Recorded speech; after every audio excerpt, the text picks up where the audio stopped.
I happened to work on projects where we were upcycling factory waste, and we created an eco-conscious brand by the name of Use Me Works.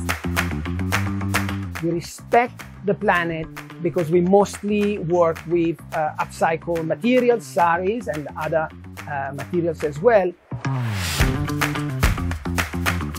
हम Europe गए घूमने और इतनी गर्मी थी वहाँ पे कि हम कहते रहते हैं कि ग्लोबल वार्मिंग आएगा आएगा आएगा. It is here, it's now. तो जब मैं वापस आई तो मैंने एक्चुअली गूगल किया ऑल्टरनेटिव्स टू लेदर और इतने सारे मटेरियल्स रिसोर्स मेरे सामने आए जो मैंने कहा ठीक है चलो देन लेट मी स्टार्ट. और बस यहीं से बीच की शुरुआत हुई है.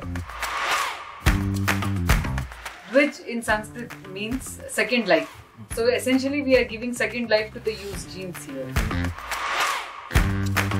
So we started with jewelry and upcycling and all these kachi patches. So from that we usually create jewelry, jackets. Clothes with conscience के पहले सीजन में हमने तेजी से बदलते फैशन के नुकसान के बारे में जागरूकता जगाने की कोशिश की थी और लोगों का फैशन के बारे में क्या नजरिया है.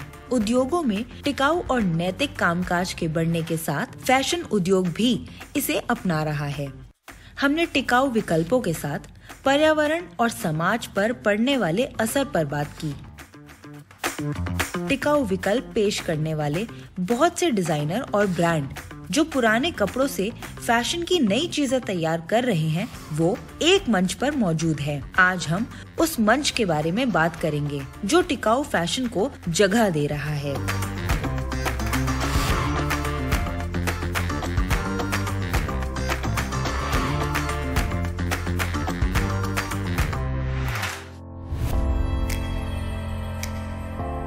कपड़ों की अपसाइक्लिंग की जरूरत पर्यावरण की बढ़ती चुनौतियों के साथ बढ़ती जा रही है. फैशन उद्योग का खासकर धरती पर बहुत असर पड़ता है. प्रदूषण, कचरा और संसाधनों की खपत के लिए ये जिम्मेदार है. पुराने कपड़ों से दूसरा सामान बनाकर इन सारी समस्याओं का हल निकल सकता है. इसी मकसद के साथ रीफैश शुरू किया गया जो अपसाइक्ल्ड फैशन के लिए एक मंच है. अपसाइक्लिंग की एक वर्कशॉप के दौरान ही आकांक्षा को इसका ख्याल आया. डिजाइनर ने हमसे अपनी अलमारियों से ऐसे कपड़े लाने को कहा जो हमने बहुत दिनों से नहीं पहने थे.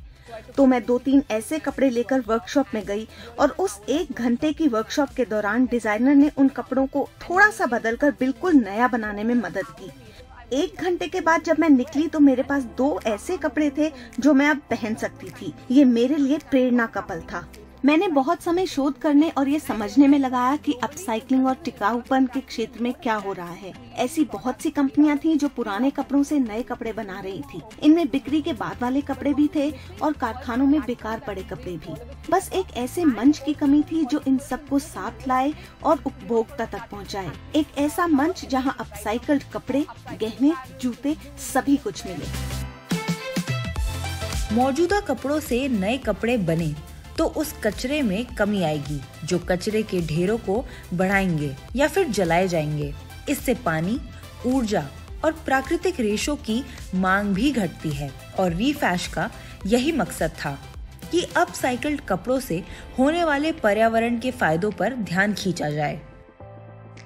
हमने इस बात को सामान्य बना दिया है कि हम कचरे के ढेरों के बीच में रहते हैं और शहरों में इसका असर सबसे ज्यादा दिखता है.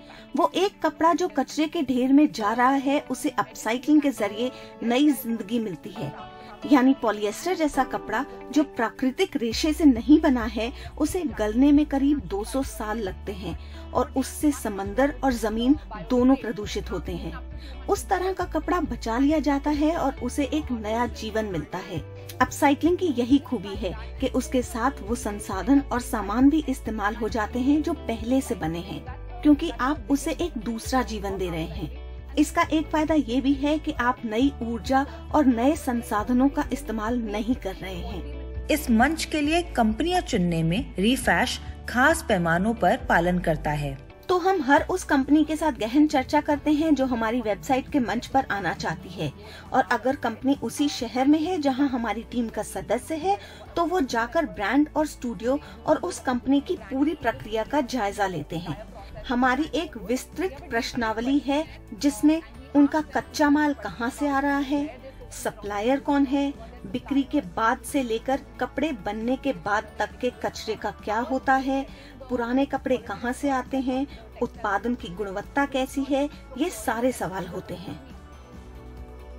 संवेदीकरण और जागरूकता जगाना बहुत अहम है और एक कार्यशालाओं के जरिए किया जाता है। कपड़ों को अपसाइकिल कैसे करें और कचरे का सबसे बेहतर इस्तेमाल कैसे हो, इस पर रीफैश अक्सर वर्कशॉप करती है। इन कार्यशालाओं का उद्देश्य अधिकतम पहुंच और असर के साथ साथ आदतों को बदलने में मदद करना है। ये हमारे काम का एक बहुत बड़ा हिस्सा है, क्योंकि सिर्फ अपसाइकल्ड उत्पादों को खरीदने के लिए प्रचार ही नहीं बल्कि उपभोक्ताओं को अपने उत्पादों के बारे में शिक्षा देने का काम भी किया जाता है। इसके बारे में बात करने की जरूरत क्यों है और टिकाऊ चीजों और अपसाइक्लिंग का फायदा क्या है। हमारी वेबसाइट पर इन सब चीजों के बारे में खूब चर्चा होती है। डिजाइनर आकर अपने हर उत्पाद की कहानी सुनाते हैं और उपभोक्ता को शिक्षा देते हैं। कई बार सिर्फ अपसाइक्लिंग की वर्कशॉप होती है। एक कारोबार था जहां हमने पुराने अखबारों पर छापों से लपेटने वाले ऐसे कागज बनाए जिनमें क्रिसमस के तोहफे लपेटे जा सकें। तो इस तरीके से हम अपसाइक्लिंग को ज्यादा लोगों तक पहुंचाते हैं। रीफैश की एक और पहल है उसका टेक मी बैक कार्यक्रम। ग्राहक अपने वो कपड़े इन्हें भेज सकते हैं जो वो अब नहीं पहनते। इन कपड़ों को छांटकर उनकी गुणवत्ता की जांच होती है और फिर वो रीफैश के साथ काम करने वाली कंपनियों को भेज दिए जाते हैं। ग्राहकों को एक सिलाई करने वाली किट मिलती है जिसमें सुइयां और बटन होते हैं ताकि वो अपने फटे कपड़े सिल सके और बटन टांग सके।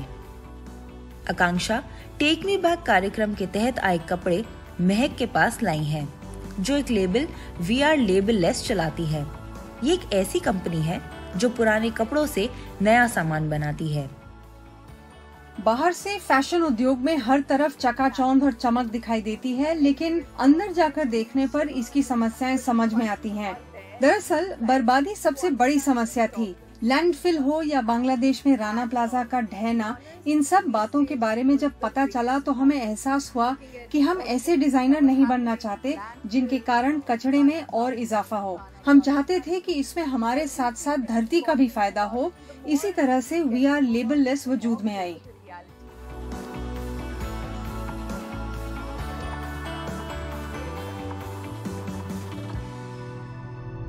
कॉलेज में एक ब्लॉग से हुई शुरुआत एक ब्रांड में बदल गई जब महक और उनकी साझेदार पल्लवी को एहसास हुआ कि मैं इस बात करने से समस्या का हल नहीं निकलेगा। जैसे इसका नाम है वी आर लेबललेस, यानी अपने आप पर हम कोई ठप्पा नहीं लगाना चाहते। मैं ऐसी डिजाइनर नहीं बनना चाहती थी जो कपड़े बनाए। हमें दर्जी या कढ़ाई करने वाली बनना पड़ेगा, क्योंकि हमें एहसास हुआ कि इन लोगों को हमसे कहीं ज्यादा ज्ञान है। हमारे दर्जी इस उद्योग का 40 साल से हिस्सा हैं। मैं तो तब पैदा भी नहीं हुई थी, तो मैं ये नहीं कह सकती कि इसे मैं बना रही हूँ। मेरा तो बस ये आइडिया है। सबके विचार होते हैं, लेकिन जो शख्स उसे अमल में लाता है, उससे कुछ बनाता है, वही असल में उसका डिजाइनर होता है। कपड़ों से निकली छोटी छोटी कतरनें भी समस्या को बढ़ा सकती हैं। वी आर लेबल लेस में काम करने वाले कचरा मुक्त नीति का पालन करते हैं, जहां छोटे से छोटा धागा भी इस्तेमाल किया जाता है। एक कारोबारी के नाते जहाँ जहाँ ये कतरनें दिखती हैं तो मुझे पैसा दिखता है, लेकिन जो लोग धरती का ख्याल रखते हैं उनके नजरिए से देखें तो मैं इन छोटे छोटे कपड़ों के टुकड़ों को एक नई जिंदगी दे रही हूँ। इसीलिए ये हमारा एक बड़ा उसूल है। हम पाबंदी से कचरा मुक्त नीति का पालन करते हैं। हम धागे का एक टुकड़ा तक जाया नहीं करते। जो कहीं नहीं इस्तेमाल हो सकता उसे कान के बूंदों वगैरह भरने के काम में लाया जाता है, यानी यहाँ कुछ भी बर्बाद नहीं होता। वी आर लेबल लेस को ज्यादातर पुराने कपड़े ग्राहकों और स्थानीय बाजार से मिलते हैं। जब कपड़े कारखाने पहुंचते हैं तो उन्हें आकार और रंग के हिसाब से छांटा जाता है। फिर इन कपड़ों को अच्छी तरह से धोया जाता है। इसके बाद कारीगर इनके बैग और दूसरा सामान बनाते हैं। अपसाइक्लिंग के लिए हर तरह के कपड़े आते हैं। शायद सबसे अनोखा कपड़ा एक 70 साल पुराना लहंगा था। हमारे एक ग्राहक ने हमें 70 साल पुराना लहंगा भेजा जो उनकी परदादी का था। जब उनकी शादी हुई तो उन्होंने वो खूबसूरत लहंगा पहना जो चांदी के तार से बना था और उसमें चांदी की टक्कन थी। उसमें 2 किलो चांदी थी और वो परेशान थी कि इसका क्या किया जाए। तो उन्हें लगा कि हम इसका कुछ बना देंगे। हमारे पास लहंगा आया तो हमें पता चला कि उसकी हालत ऐसी थी कि जरा सा खींचने पर उसके टुकड़े हो जाते हैं। तो 5 लोगों ने टीम के साथ बैठकर लहंगे की एक एक टकन को साफ किया। हमें पता चला कि 70 साल पहले इन्हें जोड़ने का कोई तरीका नहीं था। कढ़ाई पर गोंद लगाते थे, कढ़ाई के धागे भी उधड़ रहे थे और चूंकि हर जगह गोंद था इसलिए उसे ड्राई क्लीन भी नहीं कर सकते थे। पूरे लहंगे की सफाई में हफ्ता भर लग गया। फिर छोटे टुकड़ों में काटकर उसकी दोबारा सफाई की गई। उन्हें एक नए कपड़े पर लगाकर कुछ नया बनाया गया। इस काम में काफी जूझना पड़ा। हमें लगभग 2 महीने लग गए, लेकिन नतीजा देखकर होश उड़ गए।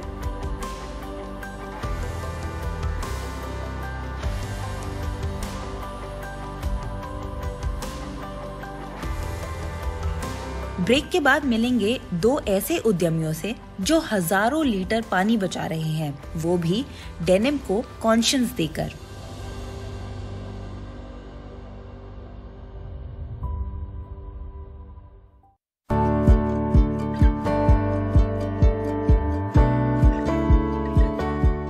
डेनिम हम सब का लिबास है। हम इसे पहनकर बड़े हुए हैं और ये हम सबको बेहद पसंद है।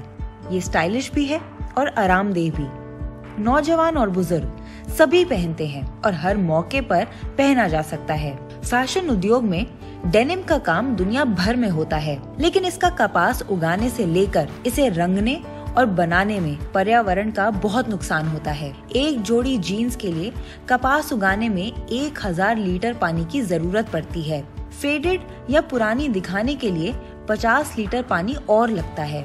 जीन्स फेंकी जाती है तो वो सीधा कचरे के ढेर में जाता है। जीन्स का कचरा पूजा मल्होत्रा और प्रेरणा आनंद के लिए परेशानी का सबब था। इतना ज्यादा कि दोनों ने अपनी लगभग 20 साल की नौकरियां छोड़कर री जीन्स कंपनी खोली।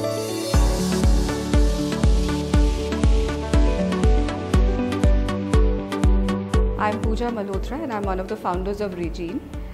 Before this, I was in the advertising industry for over 20 years. मैं पढ़ाती भी हूँ 20 schools में कभी-कभी marketing और advertising related subjects. But हमेशा से हम चाहते थे, मैं और मेरी partner, कुछ अपना शुरू करने का।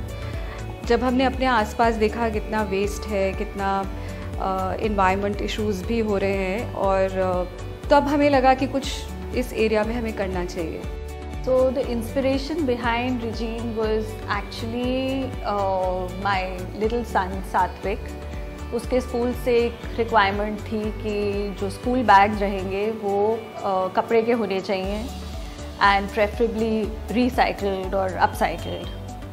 सो we thought a lot and I took out an old pair of denim जिससे उसका पहला बैग बना। वो बैग जो बना वही शायद रिजीन की कहीं शुरुआत थी and starting from there now we are into a lot of upcycled denim accessories. 2 दशक तक नौकरी करने के बाद उसे छोड़ना कोई आसान काम नहीं था। अचानक सब छोड़ छाड़ कर एक नया ब्रांड बनाना, और वो भी एक प्रतिस्पर्धा वाले माहौल में जहां दूसरे ब्रांड भी यही काम कर रहे हों। लेकिन पूजा और प्रेरणा ने हिम्मत नहीं हारी और अपनी पहचान बनाने में कामयाबी पाई। Initially, the challenge really was to find the right kind of tailors who we can work with. नए फ्रेश कपड़े से कोई भी बना सकता है सामान, लेकिन वेस्ट से बनाना इतना आसान नहीं होता और हर टेलर ये करना भी नहीं चाहता। So to find tailors whose sensibilities matched ours was a challenge initially. तो काफ़ी ट्रायल एंड एरर्स हुए थे इनिशियली। दूसरा, अभी भी लोगों में अवेयरनेस उतनी नहीं है रिगार्डिंग रिसाइकलिंग एंड अपसाइकलिंग। हम रिसाइकल और अपसाइकल यूज़ करते हैं, बट दोनों बहुत अलग अलग हैं। हमको लोगों को ये समझाना कि ये अपसाइकल्ड है was also a challenge initially, कि हम वेस्ट को यूज़ करके कुछ नया बना रहे हैं।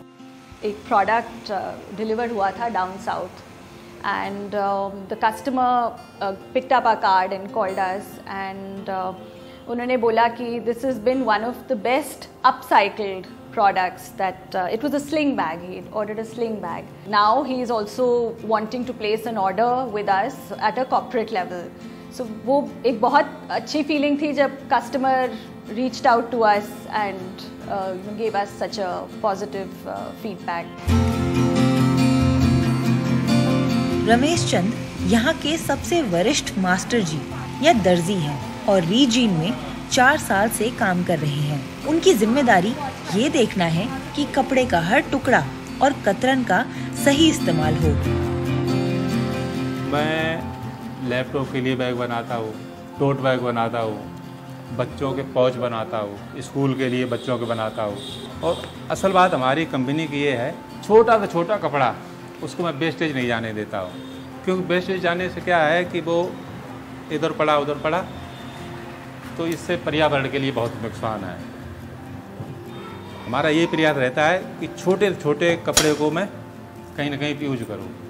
अब मैं एक छोटा सा कतरन, मतलब इससे कटिंग करते टाइम पे छोटा सा कतरन निकल गया तो मैंने उसको ये बना के तैयार कर दिया। तो हमारा ये प्रयास रहता है। रीजीन का मकसद है ऐसे बेकार या फेंके हुए कपड़ों को दोबारा इस्तेमाल करना जो घरों या कारखानों के किसी काम के नहीं। यहाँ पर काम करने वाले ज्यादातर कारीगर आसपास के इलाके के हैं। रीजीन न सिर्फ बेकार डेनिम की अपसाइक्लिंग कर रही है, बल्कि अपनी उत्पादों पर मधुबनी और कढ़ाई के दूसरे तरीके अपनाकर पारंपरिक हुनर को भी जिंदा रखे हुए है। So since we are making products out of waste and the intent is to stop that fabric going to the landfill, हमने अब तक approximately 500 kilos plus कपड़ा सेव कर लिया होगा, क्योंकि हमने 500 kilos plus कपड़े से अभी तक products बना लिए हैं, शायद उससे ज़्यादा ही होगा।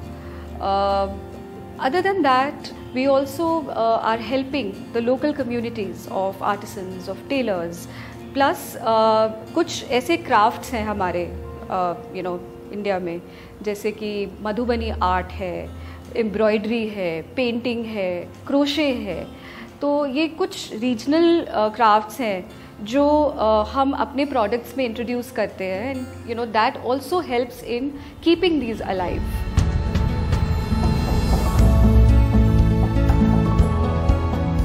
ऐसे कई कारोबार हैं जो नैतिक और टिकाऊ चिंताओं का ख्याल रखते हुए फैशन उद्योग में क्रांति ला रहे हैं। वाकई अपसाइक्लिंग ही आगे की राह है। वक्त आ गया है कि हम सब अपसाइक्ल्ड उत्पाद इस्तेमाल करने के बारे में और जागरूक होने के साथ कचरे का प्रबंधन भी करें। पर्यावरण के लिए जागरूक नागरिक होने के नाते हम सबको धरती के संरक्षण का काम करना पड़ेगा, क्योंकि हमारे अलावा ये काम और कोई नहीं करेगा।